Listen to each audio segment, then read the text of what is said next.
Hey there, and welcome to Beyond Survival, a Pathway to Peace.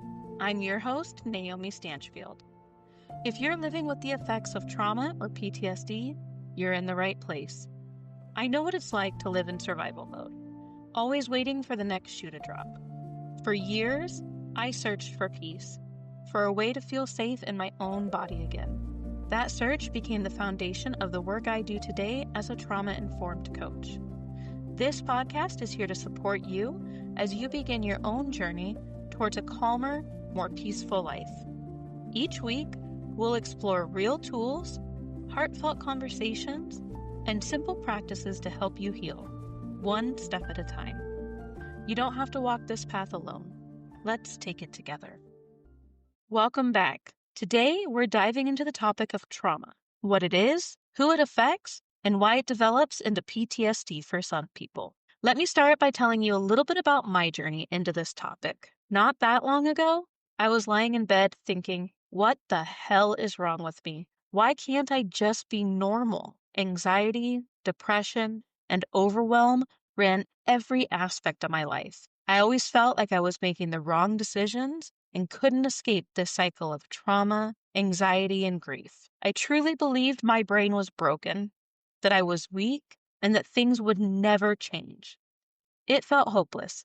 There were days I even contemplated giving up altogether. Then one morning, I woke up with a new thought. There has to be a way to get better. That spark led me down a road towards growth, self-empowerment, and a life I truly wanted to live. For years, I had been in and out of therapy, but I finally committed to going every week. It helped some, but change felt slow and not exactly what I was hoping for. So I started reading, listening to podcasts, watching YouTube and TikTok videos, anything that I could find on trauma and personal growth. That curiosity hasn't stopped, and it keeps me moving forward. My goal with this podcast is to help you begin your own journey of self-discovery and healing. It's not easy. Real change takes commitment and time. However, if you're looking for peace, happiness, and hope, the journey is worth it. The first step, understanding the why. Why does my mind race? Why do I feel anxiety even when I know I'm safe? Why can't I sleep at night? Why am I always on edge? And the thousands of other whys that we ask ourselves over and over and over again. So let's begin with a little definition. Trauma is a psychological and physiological response to an overwhelming or distressing event that exceeds a person's coping abilities, meaning that trauma impacts both your mind and your body. Trauma's psychological effects can include fear, anxiety, terror, intrusive memories or flashbacks, avoidance, mood and behavioral changes, trouble focusing, and sleep problems. Physically, it can show up as an injury, illness, hormonal imbalance, immune system dysfunction, and it can even put you at a higher risk for chronic conditions such as heart disease and stroke. How trauma affects someone depends on a lot of different factors: the traumatic event itself, your age, your support system, and your coping skills. Research says that the average person will experience 2 to 4 traumatic events in their lifetime. Now, trauma can come in several different forms. We have acute trauma, which is a single traumatic and overwhelming event like a car accident, a natural disaster, or a violent attack. There's chronic trauma, which involves repeated or prolonged exposure, like an ongoing war or ongoing abuse. Complex trauma is multiple, overlapping, or interconnected traumas, and this often happens in childhood. Developmental trauma occurs during childhood and impacts mental health and development. Think neglect, abuse, or major life disruptions such as death or separation from a primary caregiver. We also have intergenerational trauma, which gets passed down through families, and it's often linked to historical oppression or cycles of violence. I know that was a lot, so let's break this down for a minute. This means that trauma is any event that leaves your mind thinking, what the fuck just happened? What's traumatic for one person may not seem severe to somebody else. Coping skills and life stages make a big difference. Now, something that I see and hear a lot is people downplaying their trauma and their trauma responses because they think it's quote unquote not as bad as somebody else's trauma. It's almost as if they're ashamed that they've suffered a traumatic event, or maybe more so, they're ashamed that it's affected them in some way. But the thing to remember is that everyone experiences trauma and everyone reacts to it differently. You aren't weak and there is nothing wrong with you because you've developed symptoms of your trauma or even developed PTSD. One set of terms that I really hate that has come out of this media representation of trauma is little t and big T traumas. For those of you who haven't heard of this, big T trauma refers to overwhelming, life-threatening events such as natural disasters, severe accidents, war, the sudden or traumatic death of a loved one, or severe physical or sexual abuse or attacks. Little t trauma covers emotionally challenging events such as bullying, breakups, job loss, or the death of a pet, or even emotional neglect. The truth, though, these labels can be misleading. Trauma is subjective and deeply personal. What devastates one person might barely ripple through another's life, depending on their history and attachment. Minimizing your trauma because it does not fit somebody else's definition does a disservice to your own healing. Every reaction is valid. So, why do some people develop physical or physiological symptoms or even PTSD after trauma? It has to do with your body's survival response: fight, flight, freeze, or fawn. During trauma, our bodies flood with adrenaline and cortisol, helping us react. In a perfect world, we'd use up those hormones in the action of fighting or running away and recover after the threat had ended. But often we don't get that chance. Maybe we couldn't escape, we lacked support, or we didn't know what to do. So because of these high levels of cortisol and adrenaline in our system, our autonomic nervous system becomes trapped in a state of high arousal even once we're safe. What this means is that energy is trapped in our muscles and our nervous system, leaving our body on high alert and creating a perpetual state of tension and anxiety. This encodes this traumatic event in our body as a memory, which is felt as physical sensations, not just thoughts. Research shows that animals who escape a threat naturally release those hormones through physical movement. Humans often don't, leaving us stuck in survival mode.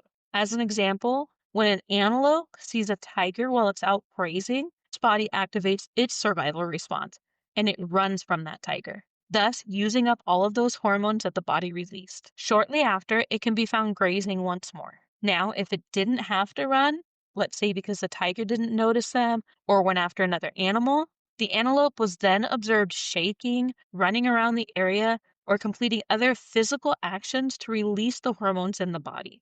They have naturally found a way to not get stuck in survival mode. PTSD develops in about 1 in every 3 people who experience severe or prolonged trauma. Why some and not all, you ask? Me too. The truth is, science can't say for sure. Factors like prior depression or anxiety, the lack of support afterwards, make PTSD more likely, but it's not an exact formula. So that explains the who, but what about the why? Again, the truth is, there's no clear-cut reason why some people develop PTSD. PTSD is believed to be a survival adaptation. Flashbacks and hypervigilance prepare us for future threats. Your body may continue to produce high levels of cortisol and adrenaline. As we discussed earlier, during the actual traumatic event, there is a purpose for that, to give you the energy you needed to fight or run. But for some, their body gets stuck and continues to produce high levels of both, which can attribute to stress, anxiety, hyperarousal, and even numbed emotions. Continued high levels of these hormones have actually caused the hippocampus to appear smaller in brain scans of people with PTSD. Changes to this portion of your brain are thought to relate to fear, anxiety, memory problems, and even flashbacks or nightmares of the event. Now that we've discussed the what, the who, and the why of trauma and PTSD, I know it's a lot to take in. Trauma and PTSD can feel heavy, even hopeless at times. I know I felt that way. But here's the good news. Healing is possible. Dr. Peter Levine, who is the founder of somatic therapy, said trauma is a fact of life. It does not, however, have to be a life sentence. If you're struggling and haven't spoken to a counselor, please consider taking that first step. Clinical support is vital and can teach you important coping skills. Now, if therapy hasn't brought you the changes that you want, there is still hope.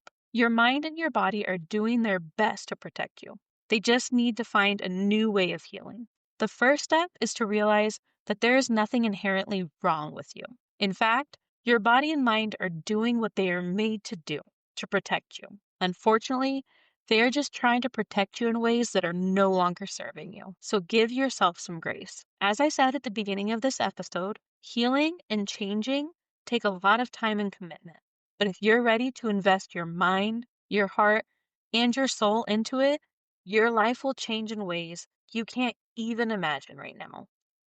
Since the beginning of this journey, I have seen improvements in every aspect of my life.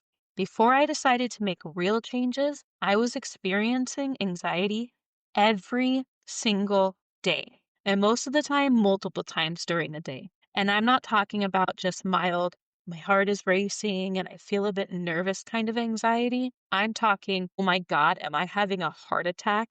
I can't breathe, unable to function kind of anxiety. I was miserable and truly hated every aspect of my life. I was in a job that I hated, in an abusive relationship, and I felt stuck in life. I had no real hopes or vision for the future because I couldn't see past the life of pain and suffering that I was in. While my life is definitely not perfect now, and I know I still have a lot of growth and learning to do, I can tell you that I truly love the life that I'm building and the person that I'm becoming. I still suffer from anxiety, but not every day, and much closer to that, feeling a bit nervous kind of anxiety. I'm in a job I enjoy, working on creating a business that I know I will truly love. I'm now married to an amazing man, and our relationship continues to get better every single day.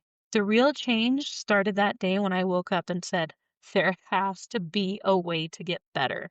I made a decision then and there to put in the effort, to do whatever it took, and to truly face my demons. I knew it wasn't going to be easy, but that day, I decided I was worth the effort to get better, that my kids deserved a mother that was healed and didn't pass down her trauma. If you are where I was all those months ago, stick around. We will be discussing ways to make real changes in the coming weeks and months. And if there's ever a topic or a situation you would like me to address, please feel free to reach out to me. I'd love to hear your story and know what struggles you're facing. Now, let's talk about 3 simple practices you can start using right away to help bring yourself out of overwhelm and into a place of safety and calm. The first one is grounding through body awareness. This practice is all about gently bringing your attention to your body in the present moment. It could be noticing the feeling of your feet on the floor, the weight of your body supported by the chair, or the rhythm of your breath moving in and out. When your mind feels like it's racing or anxiety is high, grounding helps pull you back from that chaos. Why does it work? Because trauma often traps our mind in the past or the future. But grounding reconnects you to the here and now. It signals to your nervous system that you're safe, helping to ease the endless state of high alert. The second one is safe place visualization. In this practice, you create a mental refuge, a safe place in your mind where you feel completely calm, secure, and at peace. It might be a real place you love, or an imagined sanctuary like a quiet beach or a cozy room. When anxiety or flashbacks arise, closing your eyes and bringing yourself to this safe place helps soothe your nervous system. It reminds your body and your mind that safety is possible, even if it's just for a moment. This can be a powerful tool to interrupt the cycle of fear and stress. The last one is gentle, mindful movement. This practice involves simple, slow movements like stretching your arms, rolling your shoulders, or taking a mindful walk. It's not about pushing yourself hard, just moving in a way that feels good and connecting each movement with your breath. Movement works because trauma and stress can get stuck as tension in your body. By moving mindfully, you help your body release trapped energy, calm your nervous system, and feel more connected and grounded. This is your body's natural way of healing and letting go. Remember, healing isn't about rushing or forcing change. It's about kindness, patience, and showing up for yourself in small, meaningful ways.